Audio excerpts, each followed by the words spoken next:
Picture this. A small kingdom on the edge of Europe rises so fast and so far that for the first time in human history, the sun literally never sets on its lands. Silver flows in by the ton, armies march across continents, oceans become highways, entire civilizations fall. And yet, within a few centuries, that same empire is bankrupt, fractured, and fighting to survive. So how did Spain go from a divided medieval kingdom to the world's first global superpower and then lose almost everything? That's what we're unpacking today. This is the complete story of the Spanish Empire. Trust me, some parts of this journey get wild. Long before Spain ruled the seas, the Iberian Peninsula had already seen thousands of years of human history. Early hunter-gatherers lived here hundreds of thousands of years ago, eventually forming farming communities and Bronze Age cultures. By the first millennium BC, Iberia was a patchwork of tribes and trading hubs. Along the Mediterranean coast lived the Iberians. Celtic peoples dominated the interior and northwest. In the west were the Lusitanians. And in the south, the mysterious Tartessians thrived through trade and metalworking. But Iberia was never isolated. Seafaring traders from the eastern Mediterranean arrived early. Phoenicians established ports along the coast, founding cities like Gadar, modern Cadiz, as early as the 9th century BC. Greek colonists followed, setting up trading towns in what's now Catalonia. Then came Carthage. By the 5th and 4th centuries BC, Carthage controlled much of southern Iberia, ruling former Phoenician colonies and founding powerful cities like Carthago, Nova modern Cartagena. Iberia became a strategic prize, and that made it dangerous, because soon two ancient superpowers collided here: Rome and Carthage. During the Second Punic War, Hannibal famously marched his army from Spain, over the Alps, and straight toward Rome. But in the end, Rome prevailed.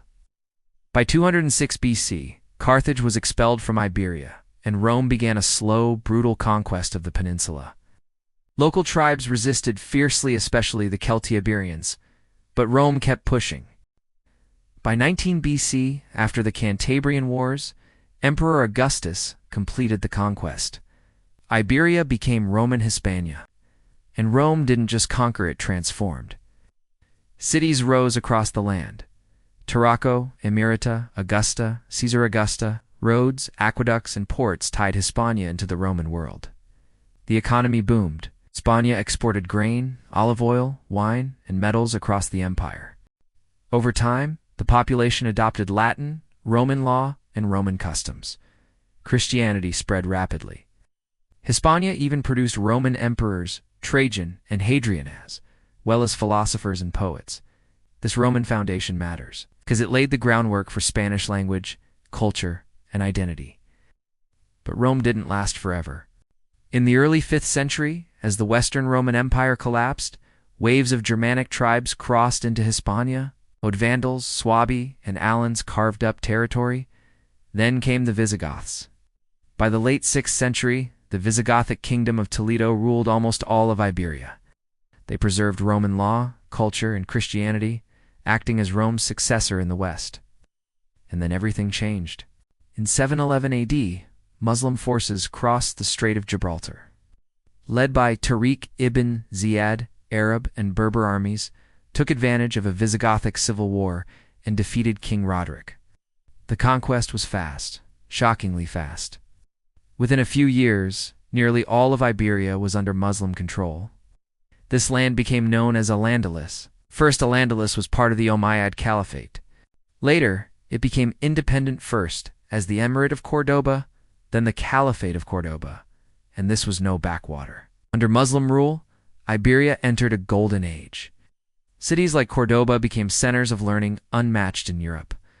Libraries, universities, hospitals, this was one of the most advanced societies of its time. Science, medicine, philosophy, and mathematics flourished. And here's the part people often miss: Al-Andalus was remarkably diverse. Muslims ruled, but Christians and Jews were allowed to practice their faiths in exchange for taxes. This created a complex, multi-religious society sometimes described as convivent coexistence. Thinkers like Averroes and Maimonides lived and worked here. Agriculture improved with new crops like rice and citrus. Architecture flourished: the Great Mosque of Cordoba, and later the Alhambra in Granada. But unity didn't last. By the early 11th century, the caliphate collapsed into rival Tifa kingdoms. Fragmentation weakened Muslim Spain. That opened the door for the Christian kingdoms of the north. This begins the Reconquista. Over centuries, Christian kingdoms like Castile, Leon, Aragon, Navarre, and Portugal pushed southward. The frontier shifted constantly. Alliances formed and collapsed. Figures like El Cid fought for both sides when it suited them. Muslim rulers called for help from North Africa. The Almoravids and Almohads crossed into Iberia, temporarily stabilizing Muslim rule. But then came the turning point.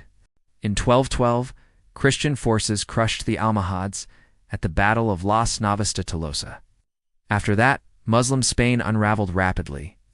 By 1250, only one Muslim state remained, the Emirate of Granada. Granada survived for 2 more centuries through diplomacy, tribute, and careful politics. But its days were numbered. In 1469, the marriage of Isabella of Castile and Ferdinand of Aragon united Spain's 2 most powerful crowns. Together, the Catholic monarchs moved decisively. In 1492, Granada fell. 7 centuries of Muslim rule in Iberia came to an end. In that same year, Spain made 2 decisions that changed world history: religious unity. Jews who refused to convert were expelled. The Spanish Inquisition expanded, enforcing Catholic orthodoxy and targeting converts suspected of heresy. Exploration.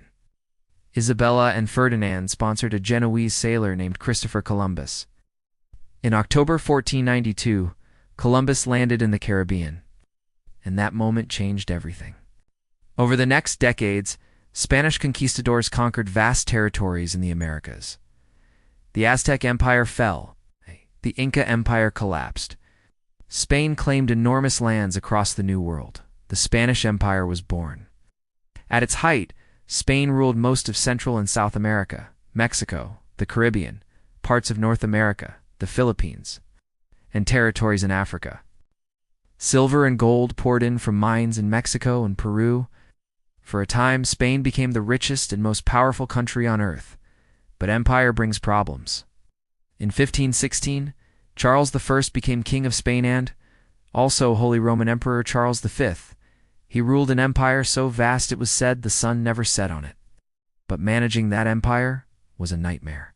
His son, Philip II, centralized power and made Madrid the capital.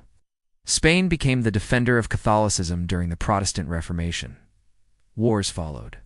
Spain fought rebels in the Netherlands. It clashed with England, most famously with the failed Spanish Armada in 1588.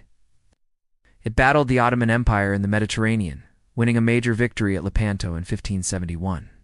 In 1580, Spain even absorbed Portugal, briefly uniting their global empires. This was Spain's golden age.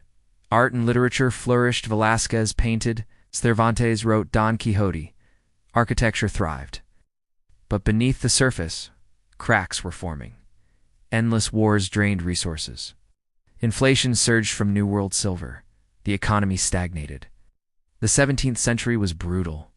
Portugal broke away. Revolts erupted in Catalonia. Spain lost territory to France. The Habsburg dynasty weakened through generations of inbreeding. When Charles II died in 1700 without an heir, Europe exploded into war.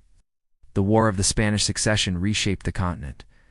In the end, the Bourbon dynasty took the Spanish throne, but Spain lost influence and territory. Under the Bourbons, Spain tried to reform. Enlightenment-inspired rulers modernized administration, infrastructure, and the economy. These Bourbon reforms revived Spain somewhat, but the empire was fragile. Then came Napoleon. In 1808, French troops occupied Spain. Napoleon installed his brother as king. Spain erupted. The Peninsular War was savage. Guerrilla fighters bled the French dry. Britain intervened. By 1814, France was driven out. But while Spain fought for survival at home, its colonies seized their chance. Across Latin America, independence movements exploded. By 1825, Spain had lost almost all of its American empire. What remained was a shadow of former glory. The 19th century brought instabilities of all: wars, coups, revolutions. Industrialization arrived slowly. The monarchy stumbled. Then came 1898. The Spanish-American War stripped Spain of Cuba, Puerto Rico, and the Philippines. The empire was effectively gone. Spain entered the 20th century wounded and searching for identity. Dictatorship followed. Then the Second Republic, then Civil War. The Spanish Civil War devastated the country and brought Francisco Franco to power. His dictatorship lasted decades. But history didn't stop. After Franco's death, Spain transitioned peacefully to democracy. It joined NATO. It joined the European Union. It rebuilt. Today, Spain is no longer an empire, but its legacy is everywhere, in language, culture, borders, and history. From Madrid to Mexico City, from Manila to Buenos Aires, the Spanish Empire was one of the most influential forces the world has ever seen. And its story rise, dominance, and collapse still shapes our world today.